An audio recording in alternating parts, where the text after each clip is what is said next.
ಇದು ಕರ್ನಾಟಕದ ರಾಜಕೀಯ ಭೀಷ್ಮನ ಸ್ಫೋಟಕ ಸುದ್ದಿ.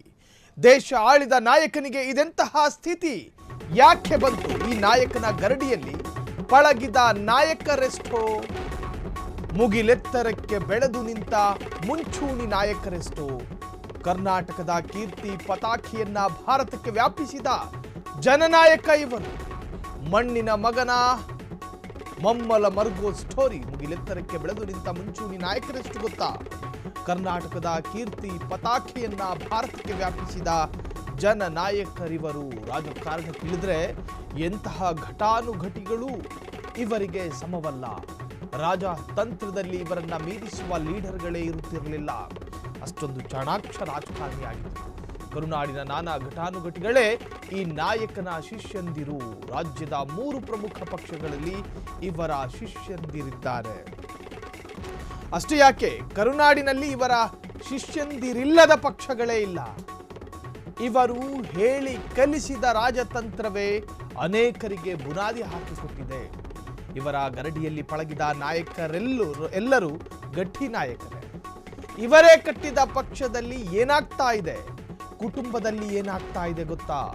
ಫ್ರೀಡಂ ಟಿವಿ ಬ್ರೇಕ್ ಮಾಡ್ತಾ ಇದೆ ಮೆಗಾ ಎಕ್ಸ್ಕ್ಲೂಸಿವ್ ಆದಂತಹ ಮಾಸ್ಟರ್ ಸುದ್ದಿ. ಇದು ಕರ್ನಾಟಕದ ರಾಜಕೀಯ ಭೀಷ್ಮನ ಸ್ಫೋಟಕ ಸುದ್ದಿ. ಈ ರಾಜಕಾರಣಿಯ ತಂತ್ರಗಾರಿಕೆ ಉಳಿದ ರಾಜಕಾರಣಿಗಳಿಗೆ ಇಲ್ಲ. ಈ ರಾಜಕಾರಣಿಯ ಕಲ್ಪನೆಯಲ್ಲಿ ಯೋಚಿಸಿದ ರಾಜಕೀಯದ ಸಾಲುಗಳು ಯಾರ ಊಹೆಗೂ ಬರೋದಿಲ್ಲ.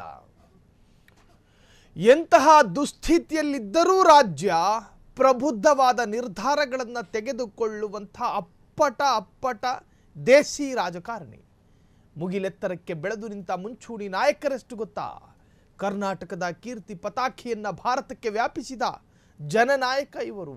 ಇವರ ಈಗಿನ ಸ್ಥಿತಿ ಇದೆಯಲ್ಲ, ನಿಜಕ್ಕೂ ಕೂಡ ಚಿಂತಾಜನಕ. ರಾಜತಂತ್ರದಲ್ಲಿ ಇವರನ್ನ ಮೀರಿಸುವ ಲೀಡರ್ಗಳೇ ಇರ್ತಾ ಇರಲಿಲ್ಲ. ಅತ್ತ ಉತ್ತರ ಪ್ರದೇಶದ ನಾಯಕರು, ಇತ್ತ ಮಹಾರಾಷ್ಟ್ರದ ನಾಯಕರು, ಎಲ್ಲರೂ ಕೂಡ ಇವರ ಸಲಹೆ ಕೇಳೋದಕ್ಕೆ ನಾ ಮುಂದು ತಾ ಮುಂದು ಅಂತ ಬರ್ತಾ ಇದ್ರು ಒಂದು ಕಾಲದಲ್ಲಿ. ಅಷ್ಟೇ ಯಾಕೆ, ಕರುನಾಡಿನಲ್ಲಿ ಇವರ ಶಿಷ್ಯಂದಿರಿಲ್ಲದ ಪಕ್ಷಗಳೇ ಇಲ್ಲ. ಯಾವ ಪಕ್ಷ ಬೇಕಾದರೂ ತೆಗೆದುಕೊಳ್ಳಿ, ಕಮ್ಯುನಿಸ್ಟ್ ತೆಗಿತೀರಾ, BSP ತೆಗಿತೀರಾ, ಎಲ್ಲ ಪಕ್ಷದಲ್ಲೂ ಕೂಡ ಇವರ ಶಿಷ್ಯಂದಿರಿದ್ದಾರೆ. ಇದು ರಾಜಕೀಯ ಭೀಷ್ಮ HD ದೇವೇಗೌಡರ ಕುರಿತಾದ ಮಾಸ್ಟರ್ ಸುದ್ದಿ. ಇವರು ಹಾಸನದ ಹರದನಹಳ್ಳಿಯಲ್ಲಿದ್ದರೂ ಅಷ್ಟೇ, ಬೆಂಗಳೂರಿನ ಪದ್ಮನಾಭನಗರದಲ್ಲಿದ್ದರೂ ಅಷ್ಟೇ, ಇಡೀ ಕರುನಾಡೆ ಇವರ ಅಂಗೈನಲ್ಲಿರುತ್ತಿತ್ತು. ದೇಶದ ಮಾಜಿ ಪ್ರಧಾನಿ, ಎಲ್ಲರನ್ನ ಮೀರಿಸುವ ರಾಜತಂತ್ರ, ಚಾಣಕ್ಯ ನೀತಿ, ಗುರಿ ತಪ್ಪದ ಬಾಣ, ಅಂದುಕೊಂಡಿದ್ದನ್ನು ಮಾಡಿಯೇ ತೀರುವ ಛಲದಂಕಮಲ್ಲ ರಾಜ ವಿಕ್ರಮಾರ್ಕ. ಪ್ರತಿಜ್ಞೆ ಮಾಡಿದ್ರೆ ಭೀಷ್ಮನನ್ನು ಮೀರಿಸುವ ಹಠಮಾರಿ ನೀತಿ. ವಯಸ್ಸಾಗಿದ್ದರೆ ಅದು ದೇಹಕ್ಕೆ ಮಾತ್ರ, ಆದರೆ ಯೋಚನೆಗಳಿಗೆ ಅಲ್ಲ. ಎಂತಹ ಘಟಾನುಘಟಿ ರಾಜಕಾರಣಿಯಾದರೂ ಗೌಡರನ್ನ ಗೆಲ್ಲಲು ಆಗ್ತಿರ್ಲಿಲ್ಲ. ಆರಂಭದಲ್ಲಿ ಸೋಲುಗಳಾಗಿರಬಹುದು. ಇಳಿ ವಯಸ್ಸಿನಲ್ಲೂ ಹೋಮ್ವರ್ಕ್ ಮಾಡದೆ ಹೊರಗಡೆ ಹೋಗ್ತಾ ಇರಲಿಲ್ಲ. ಅದು ಕೋರ್ಟ್ ಕೇಸ್ ಆದರೂ ಸರಿನೇ, ಸರ್ಕಾರದ ಫೈಲ್ ಆದರೂ ಸರಿನೇ, ಎಲ್ಲದಕ್ಕೂ ಅಗಾಧ ಅಧ್ಯಯನ ನಡೆಸಿಯೇ ಹೊರ ಹೋಗುತ್ತಿದ್ದ ದೇವೇಗೌಡರು. ಇದು ರಾಜಕೀಯ ಭೀಷ್ಮ HD ದೇವೇಗೌಡರ ಕುರಿತಾದಂತಹ ಮಾಸ್ಟರ್ ಬ್ಲಾಸ್ಟರ್ ಸುದ್ದಿ. ಇವರು ಹಾಸನದ ಮಣ್ಣಿನ ಮಗ. ನೋಡ್ರಿ, ರಾಜಕೀಯ ಸೂಕ್ಷ್ಮತೆಗಳನ್ನ ಮಾಧ್ಯಮದವರು ಪ್ರಶ್ನೆ ಮಾಡುವಾಗ ಅದಕ್ಕೆ ಉತ್ತರಿಸಲು ಎಷ್ಟೋ ರಾಜಕಾರಣಿಗಳು ತಡಬಡಾಯಿಸಿದಂತಹ ಚರಿತ್ರೆ ಇರತಕ್ಕಂತಹ ದೇಶ ಇದು. ಆದರೆ ಯಾವುದೇ ಒಂದು ವಿಚಾರ ಆಗಿರಲಿ, ಅದರ ಕುರಿತಾದ ಆಳ ಅಗಲ ತಿಳಿದುಕೊಳ್ಳದೆ ಮನೆಯಿಂದ ಹೊರಗಡೆ ಬರ್ತಾ ಇರಲಿಲ್ಲ ದೇವೇಗೌಡರು. ಎಲ್ಲರನ್ನ ಮೀರಿಸುವಂತಹ ರಾಜತಂತ್ರ ಇಟ್ಕೊಂಡಿದ್ದಂತಹ ಒಬ್ಬ ರಾಜಕಾರಣಿ. ಚಾಣಕ್ಯ ನೀತಿ ಇತ್ತು, ಗುರಿ ತಪ್ಪದ ಬಾಣ ಬಿಡ್ತಾ ಇದ್ರು, ಅಂದುಕೊಂಡಿದ್ದನ್ನ ಮಾಡಿಯೇ ತೀರುವ ಛಲದಂಕಮಲ್ಲ. ಪ್ರತಿಜ್ಞೆ ಮಾಡಿದ್ರೆ ಭೀಷ್ಮನನ್ನು ಕೂಡ ಮೀರಿಸುವಂತಹ ಹಠಮಾರಿ ನೀತಿ. ಭ್ರಷ್ಟಾಚಾರದ ಬಗ್ಗೆ ಅತ್ಯಂತ ಕಟುವಾಗಿ ಮಾತನಾಡ್ತಾ ಇದ್ದಂತಹ ರಾಜಕಾರಣಿ. ನಮ್ಮ ರಾಜ್ಯದ ಮುಖ್ಯಮಂತ್ರಿ ಆಗಿದ್ದವರು HD ದೇವೇಗೌಡರು. ದೇಶದ ಪ್ರಧಾನಿಯಾಗಿದ್ದವರು. ಪ್ರಧಾನಿ 11 ತಿಂಗಳಾಗಿದ್ದರೂ ಕೂಡ ದೇಶದ ಕೀರ್ತಿ ಪತಾಕೆಯನ್ನ ಹೆಚ್ಚು ಮಾಡಿಕೊಟ್ಟಂತಹ ಒಬ್ಬ ರಾಜಕಾರಣಿ. ಏನೇ ಆಗಿರಲಿ, ಅದು ಕೋರ್ಟ್ ಕೇಸ್ ಆಗಿರಲಿ, ಸರ್ಕಾರದ ಫೈಲೇ ಆಗಿರಲಿ, ಅಧ್ಯಯನ ಮಾಡದೆ ಹೊರಗೆ ಬರ್ತಾ ಇರಲಿಲ್ಲ ದೇವೇಗೌಡರು. ಅತ್ಯಂತ ಸಭ್ಯವಾಗಿ ಮಾತನಾಡ್ತಾ ಇದ್ರು, ಅತ್ಯಂತ ಸಭ್ಯ ಭಾಷೆ ಬಳಸ್ತಾ ಇದ್ರು. HD ದೇವೇಗೌಡರಿಗೆ ದೇವೇಗೌಡರೇ ಸರಿಸಾಟಿ, ಬೇರೆ ರಾಜಕಾರಣಿಗಳು ಸರಿಸಾಟಿ ಆಗೋದಕ್ಕೆ ಸಾಧ್ಯ ಇಲ್ಲ. ಅವರನ್ನ ಮೀರಿಸುವ ನಾಯಕರೇ ಕರುನಾಡಿನಲ್ಲಿ ಇರಲಿಕ್ಕಿಲ್ಲ, ಹುಡುಕಿದ್ರು ಸಿಗಲ್ಲ ಬಿಡಿ. ಯಾಕಂದ್ರೆ ದೈತ್ಯಗೌಡರು ಬೆಳೆದು ಬಂದಿದ್ದೇ ಹಾಗೆ. ಹರದನಹಳ್ಳಿಯ ರೈತನ ಮಗ ದೇಶವನ್ನ ಆಳಿದ್ದು ಇತಿಹಾಸ, ಚರಿತ್ರೆ. ಅದು ದೇಶವನ್ನೇ ಆಳಿದ ಛಲದಂಕ ಮಲ್ಲನ ಸಾಮ್ರಾಜ್ಯವೇ ಅಂತಹದ್ದು. ಸ್ವಯಂ ಸಾಮ್ರಾಜ್ಯ ಕಟ್ಕೊಂಡಿದ್ರು. ಅರ್ಧ ಶತಮಾನದವರೆಗೆ ಗೌಡರ ಮನೆಗೆ ಪೊಲೀಸರೇ ಹೋಗಿರ್ಲಿಕ್ಕಿಲ್ಲ. ಒಂದು ವೇಳೆ ಹೋಗಿದ್ದರೂ ಅದು ಅಂಗರಕ್ಷಕರಾಗಿ ಗೌರವಾರ್ಥವಾಗಿ ಹೋಗ್ತಾ ಇದ್ರು. ಯಾವುದೇ ತನಿಖಾಧಿಕಾರಿಗಳು ಗೌಡರ ಕೋಟೆಗೆ ನುಗ್ಗಿದ ಇತಿಹಾಸ ಇರಲ್ಲ. ರಾಷ್ಟ್ರೀಯ ತನಿಖಾ ಸಂಸ್ಥೆಗಳಂತೂ ಗೌಡರ ಮನೆಗೆ ಹೋಗಿದ್ದೇ ಇಲ್ಲ. ತನಿಖಾಧಿಕಾರಿಗಳಿಗೆ ಇವರ ಮನೆಯ ಹೊಸ್ತಿಲು ತುಳಿಯಲು ಕೂಡ ಆಗ್ತಾ ಇರಲಿಲ್ಲ. ಯಾಕಂದ್ರೆ ದೇವೇಗೌಡರು ಕಾಪಾಡಿಕೊಂಡು ಬಂದಿದ್ದ ಘನತೆ ಅಂತಹದ್ದು. ಹೆಣ್ಣು ಮಕ್ಕಳ ಜೊತೆ ಅತ್ಯಂತ ಸಭ್ಯರಾಗಿ ಮಾತನಾಡ್ತಾ ಇದ್ರು, ಅತ್ಯಂತ ಗೌರವ ಪದಗಳನ್ನು ಬಳಸ್ತಾ ಇದ್ರು. ಮಕ್ಕಳ ಜೊತೆ ಹೆಂಗ್ ಮಾತಾಡಬೇಕು, ಯುವ ಸಮೂಹದ ಜೊತೆ ಹೆಂಗ್ ಅತಿ ಸಂಬೋಧನೆ ನಡೆಸಬೇಕು, ಎಲ್ಲವನ್ನೂ ಕೂಡ ಗೌಡರ ಭಾಷಣವನ್ನು ಕೇಳಿ ತಿಳ್ಕೋಬೇಕಾಗಿತ್ತು ಉಳಿದ ರಾಜಕಾರಣಿಗಳು. ದೇವೇಗೌಡರ ಮನೆಯ ಹೊಸ್ತಿಲಿಗೆ ಯಾವೊಬ್ಬ ಖಾಕಿ ಹಾಕೊಂಡಿರೋ ಪೊಲೀಸರು ಹೋಗ್ತಾ ಇರಲಿಲ್ಲ. ಒಂದು ವೇಳೆ ಹೋಗುವಂತಹ ಪರಿಸ್ಥಿತಿ ಬಂದರೆ ಅದು ಪ್ರೋಟೋಕಾಲ್ನ ಭಾಗವಾಗಿತ್ತು. ಒಂದು ಅವರಿಗೆ ಎಸ್ಕಾರ್ಟಿಗಾಗಿ ಅಥವಾ ಬೇರೆ ಬೇರೆ ಉದ್ದೇಶದಿಂದ ಹೋಗ್ತಾ ಇದ್ರೆ ಹೊರತಾಗಿ ಆ ಕುಟುಂಬದ ಮೇಲೆ ಆರೋಪ ಇದೆ, ಎನ್ಕ್ವೈರಿ ಮಾಡಬೇಕು, ಪ್ರಾಥಮಿಕ ತನಿಖೆ ನಡೆಸಬೇಕು ಅಂತ ಯಾವೊಬ್ಬ ತನಿಖಾ ಏಜೆನ್ಸಿಯೂ ಕೂಡ ದೇವೇಗೌಡರ ಪದ್ಮನಾಭ ನಗರದ ಕೋಟೆಯ ಒಳಗಾಗ್ಲಿ ಅಥವಾ ಹಾಸನದ ಹೊಳೆನರಸೀಪುರದ ನಿವಾಸಕ್ಕಾಗ್ಲಿ ಹೋಗಿರಲಿಲ್ಲ. ರಾಷ್ಟ್ರೀಯ ತನಿಖಾ ಸಂಸ್ಥೆಗಳಂತೂ ಗೌಡರ ಮನೆಗೆ ಹೋಗಿದ್ದೇ ಇಲ್ಲ, ಇತಿಹಾಸದಲ್ಲಿಲ್ಲ. ತನಿಖಾಧಿಕಾರಿಗಳಿಗೆ ಇವರ ಮನೆಯ ಹೊಸ್ತಿಲು ತುಳಿಯಲು ಆಗ್ತಾ ಇರಲಿಲ್ಲ. ಯಾಕಂದ್ರೆ ದೇವೇಗೌಡರು ಕಾಪಾಡಿಕೊಂಡು ಬಂದಿದ್ದ ಘನತೆ ಅಂತಹದ್ದು ಘನತೆ. ಆದರೆ ದೇವೇಗೌಡರು ಕಟ್ಟಿ ಬೆಳೆಸಿದಂತಹ ಸಾಮ್ರಾಜ್ಯದಲ್ಲೂ ಕಂಪನ ಆಗಿದ್ದೇಕೆ? ಆ ಗೋಡೆಯಲ್ಲಿ ಬಿರುಕು ಕಂಡು ಬಂದಿದ್ದೇಕೆ? ದೇವೇಗೌಡರ ಕೋಟೆ, ದೇವೇಗೌಡರೇ ಕಟ್ಟಿಕೊಂಡು ಬಂದಂತಹ ಬೃಹತ್ ಸಾಮ್ರಾಜ್ಯವನ್ನ ಕ್ಷಣಾರ್ಧದಲ್ಲಿ ಧ್ವಂಸ ಮಾಡಿದವರು ಯಾರು ಗೊತ್ತಾ? ಯಾಕಂದ್ರೆ ದೈತ್ಯಗೌಡರು ಸಂಪಾದಿಸಿದ್ದು ಗೌರವಗಳನ್ನು ಮಾತ್ರವೇ ಹೊರತು ಕಳಂಕವನ್ನಲ್ಲ, ಆರೋಪವನ್ನಲ್ಲ, ಭ್ರಷ್ಟಾಚಾರದ ಕಳಂಕವೂ ಅಲ್ಲ. ಅವರನ್ನ ಮೀರಿಸುವಂತಹ ನಾಯಕರು ಕರುನಾಡಿನಲ್ಲಿ ಎಲ್ಲೂ ಕೂಡ ಸಿಗೋದಿಲ್ಲ. ದೇಶದ ನಾನಾ ರಾಜ್ಯಗಳ ಮುಖ್ಯಮಂತ್ರಿಗಳು, ನಾನಾ ರಾಜ್ಯದ ರಾಜ್ಯಪಾಲರು ದೇವೇಗೌಡರ ಮಸ್ತಿಷ್ಕದಲ್ಲಿರುವಂತಹ ರಾಜಕೀಯ ಸಲಹೆಗಳನ್ನು ಕೇಳಿ ತಿಳಿದುಕೊಳ್ಳೋದಕ್ಕೆ ಧಾವಂತದಲ್ಲಿರ್ತಿದ್ರು ಆ ಕಾಲದಲ್ಲಿ. ಈಗಲಾದ್ರೇನು ವಯಸ್ಸು ದೇಹಕ್ಕಾಗಿದೆ ಹೊರತು ಅವರ ಪ್ರಬುದ್ಧ ಮನಸ್ಸಿಗಾಗಲಿಲ್ಲ. ಅವರ ಯೋಚನೆಗೂ ಕೂಡ ವಯಸ್ಸಾಗಿಲ್ಲ. ಅವರ ಯೋಚನೆಯೂ ಕೂಡ ಈಗಲೂ ಹಾಗೇ ಇದೆ. ದೇವೇಗೌಡರ ಸಾಮ್ರಾಜ್ಯದಲ್ಲಿ ಸಣ್ಣದಾಗಲಿ ಬಿರುಕು ಕಂಡು ಬಂದಿರಲಿಲ್ಲ. ಒಬ್ಬ ತಂದೆಗೆ 2-3 ಮಕ್ಕಳಿದ್ದಾಗ ಭಿನ್ನಾಭಿಪ್ರಾಯಗಳು ಸ್ಫೋಟಗೊಳ್ಳುತ್ತೆ ರಾಜಕೀಯದಲ್ಲಿ. ಸಾಮಾನ್ಯ ಕುಟುಂಬದ ಬಗ್ಗೆ ಮಾತನಾಡ್ತಾ ಇಲ್ಲ. ಒಂದು ರಾಜಕೀಯ ಹಿನ್ನೆಲೆ ಇರತಕ್ಕಂತಹ ಕುಟುಂಬದಲ್ಲಿ ಒಬ್ಬರಿಗಿಂತ ಹೆಚ್ಚು ಗಂಡು ಮಕ್ಕಳಿದ್ದಾಗ ಅಲ್ಲಿ ಸಾಮಾನ್ಯವಾಗಿ, ಇದು ಮನುಷ್ಯ ಸ್ವಾಭಾವಿಕ, ಹ್ಯೂಮನ್ ಸೈಕಾಲಜಿ ಅಂತ ಏನು ಕರಿತೀವೋ, ನಮ್ಮ ಅಣ್ಣನಿಗೆ ಆ ಸ್ಥಾನ ಕೊಟ್ಟರೆ ನನಗೂ ಕೂಡ ದೊಡ್ಡ ಸ್ಥಾನ ಸಿಗಬೇಕು, ನಮ್ಮ ಅಣ್ಣ ಮಾತ್ರ CM ಆಗೋದಾ, ನಾನು ಆಗಂಗಿಲ್ವಾ, ಈ ತರಹದ ಸಾಮಾನ್ಯ ಒಂದು ಆಸೆಗಳು ಉಟ್ಕೊಳ್ತವೆ. ಮನುಷ್ಯರಿದೆ ನಾವು, ನರಮಾನವರು. ಹಾಗೆ ಗಂಡು ಮಕ್ಕಳನ್ನ ನಿಯಂತ್ರಣದಲ್ಲಿಟ್ಟುಕೊಂಡ ಅತ್ಯಂತ ಬುದ್ಧಿವಂತ ತಂದೆ ದೇವೇಗೌಡರು. ಮಕ್ಕಳು ಹೊಡೆದಾಡ್ಕೊಳ್ಬಾರ್ದು, ಬಾಗ್ಲಲ್ಲಿ ನಿಂತ್ಕೊಂಡು ಮಕ್ಕಳು ಹೊಡೆದಾಡ್ಕೊಂಡ್ರೆ ಜನ ಉಗಿತಾರೆ. ಅವನತಿಯತ್ತ ಸಾಗುತ್ತಿದೆಯಾ HD ದೇವೇಗೌಡರ ಸಾಮ್ರಾಜ್ಯ? ಕರುನಾಡಿನ ರಾಜಕೀಯ ಭೀಷ್ಮನ ಸಾಮ್ರಾಜ್ಯಕ್ಕೆ ಏನಾಗ್ತಾ ಇದೆ? ದೇವೇಗೌಡರ ಕುಟುಂಬಕ್ಕೆ ಕಷ್ಟದ ದಿನಗಳು ಸಮೀಪಿಸಿದ್ದು ಯಾಕೆ? 18-19 ಶಾಸಕರಿಗೆ ಇಳಿದಿದೆ. ಮಕ್ಕಳು ಮೊಮ್ಮಕ್ಕಳು ಸರಣಿ ಸಂಕಷ್ಟಗಳಿಗೆ ಸಿಲುಕಿದ್ದಾದ್ರೂ ಹೇಗೆ? ಇದು ಕನ್ನಡ ನಾಡಿನ ಪ್ರತಿ ಪ್ರಜೆಯ ಬಾಯಲ್ಲಿ ಬರುತ್ತಿರುವಂತಹ ಮಾತು. ಇದು ಸಂಕಷ್ಟ ಕಾಲದಲ್ಲಿ ದೇಶವನ್ನೇ ಮುನ್ನಡೆಸಿದ ನಾಯಕನ ಕುಟುಂಬಕ್ಕೆ ಏನಾಗ್ತಾ ಇದೆ, ಏನಾಗಿದೆ, ಏನಾಯ್ತು? ಕಡಿಮೆ ಅವಧಿಯಾದರೂ ದೇಶಕ್ಕೆ ಉತ್ತಮ ಆಡಳಿತ ನೀಡಿದ್ದ ದೇವೇಗೌಡರ ಕುಟುಂಬ ಬೀದಿಗೆ ಬಿದ್ದಿದೆ. ಆದರೆ ಈಗ ಸದ್ದಿಲ್ಲದೆ ಸಮಸ್ಯೆಗಳಿಗೆ ಸಿಲುಕಿದ್ದೇಕೆ ಗೌಡರ ಕುಟುಂಬ? ಅವನತಿಯತ್ತ ಸಾಗುತ್ತಿದೆಯಾ ಎಚ್ ಡಿ ದೇವೇಗೌಡರ ಸಾಮ್ರಾಜ್ಯ? ಕಟ್ಟಿ ಬೆಳೆಸಿದ ಸಾಮ್ರಾಜ್ಯ ಅದು. ಕರುನಾಡಿನ ರಾಜಕೀಯ ಭೀಷ್ಮನ ಸಾಮ್ರಾಜ್ಯಕ್ಕೆ ಏನಾಗುತ್ತಿದೆ? ದೇವೇಗೌಡರ ಕುಟುಂಬಕ್ಕೆ ಕಷ್ಟದ ದಿನಗಳು ಸಮೀಪಿಸಿದ್ದು ಯಾಕೆ?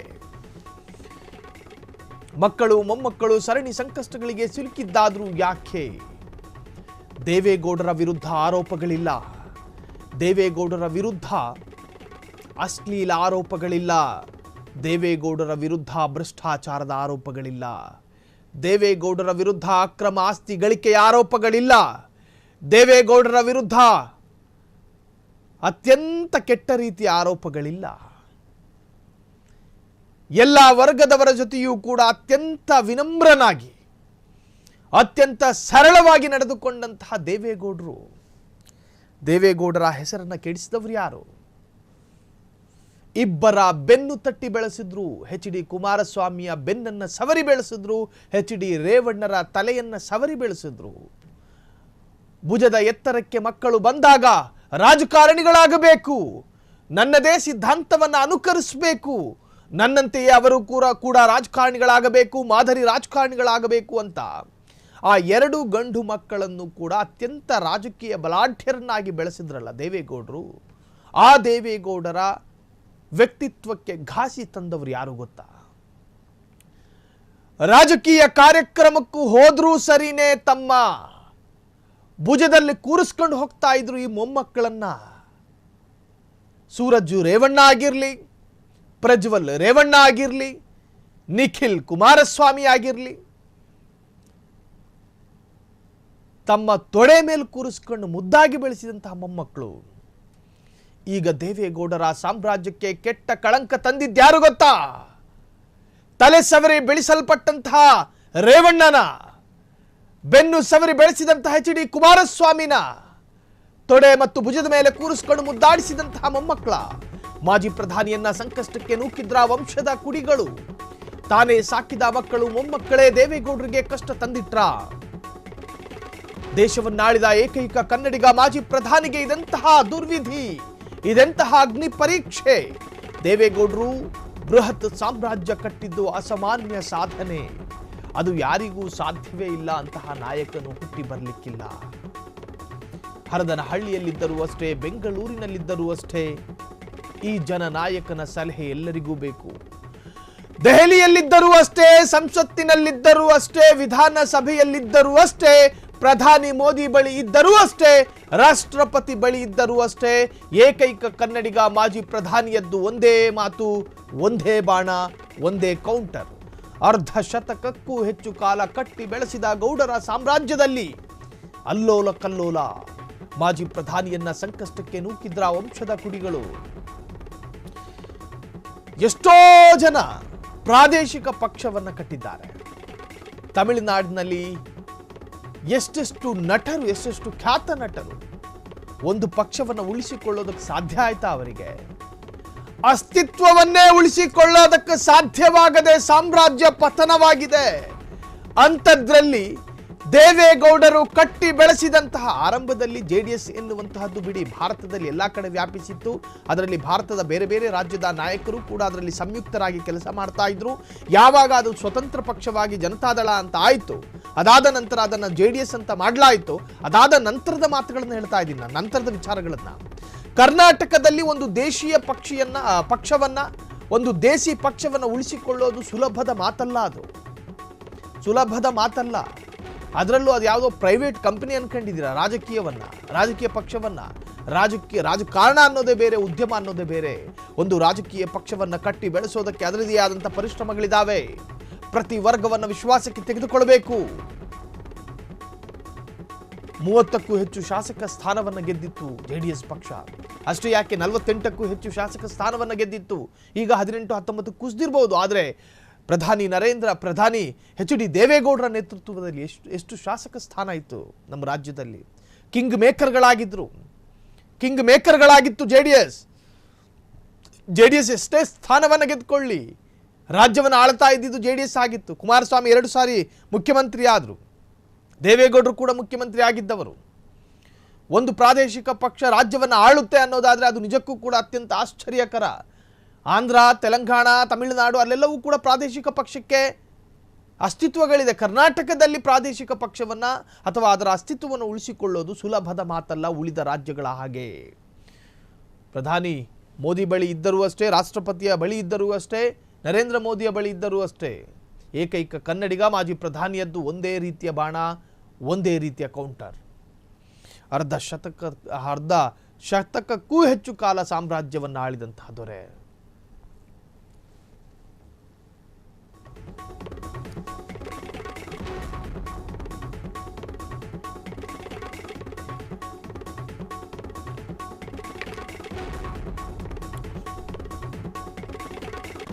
ಕಣ್ಣೆದುರಲ್ಲೇ ಹಿರಿಮಗನ ದಸ್ತಗಿರಿಯಾಯಿತು, ಸೊಸೆಯ ರಾದ್ಧಾಂತ ಆಯಿತು. ಮುದ್ದಿಸಿ ಬೆಳೆಸಿದ ಮೊಮ್ಮಕ್ಕಳು ಜೈಲು ದಾರಿ ಹಿಡಿದಿದ್ರು. ಚಾಣಾಕ್ಷ ಕಿರಿಮಗನ ಮನೆಗೆ ಬುಲ್ಡೋಸರ್ಗಳು ನುಗ್ಗಿದ್ದು, ಸರಣಿಯೋಪಾದಿಯಲ್ಲಿ ಗೌಡರ ಕುಟುಂಬಕ್ಕೆ ಸಂಕಷ್ಟಗಳ ಸರಮಾಲೆ. ಮಾಜಿ ಪ್ರಧಾನಿ ದೇವೇಗೌಡರ ಕುಟುಂಬಕ್ಕೆ ಏನಾಗ್ತಾ ಇದೆ ಗೊತ್ತಾ? ಹಾಸನದ ಮಾಜಿ ಸಂಸದ ಶಿಸ್ತಿನ ಸಿಪಾಯಿ ಗರಡಿಯಲ್ಲಿ ಬೆಳೆದ ಮಕ್ಕಳಿಗೆ ಏನಾಗ್ತಾ ಇದೆ? ಚಿಕ್ಕ ವಯಸ್ಸಿನಲ್ಲೇ ನಾಯಕರಾದ ಮೊಮ್ಮಕ್ಕಳಿಗೆ ಏನಾಯಿತು? ಪ್ರತಿಷ್ಠೆಯ 3 ಚುನಾವಣೆಯಲ್ಲಿ ಕಿರಿಮಗನ ಪುತ್ರ ಸೋತಿದ್ರು. ಅರ್ಥಾತ್ ನಿಖಿಲ್ ಕುಮಾರಸ್ವಾಮಿ.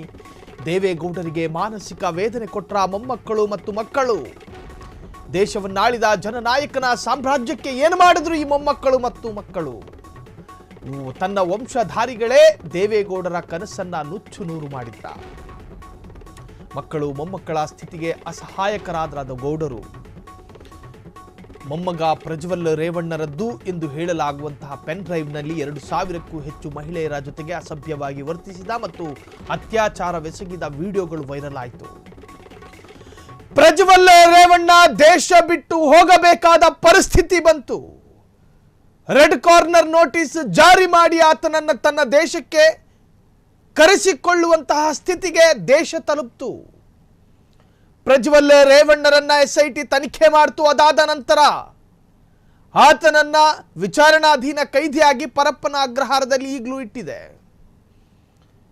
ಮಗನನ್ನ ಉಳಿಸೋದಕ್ಕೆ ಮತ್ತು ತಂದೆ HD ರೇವಣ್ಣರ ವಿರುದ್ಧ ಕೇಳಿ ಬಂದಂತಹ ಆರೋಪಕ್ಕೆ ಸಂಬಂಧಪಟ್ಟ ಹಾಗೆ HD ರೇವಣ್ಣ ಉಳಿದುಕೊಂಡಿದ್ದು ತಂದೆ ಪದ್ಮನಾಭ ನಗರದ HD ದೇವೇಗೌಡರ ಮನೆಯಲ್ಲಿ.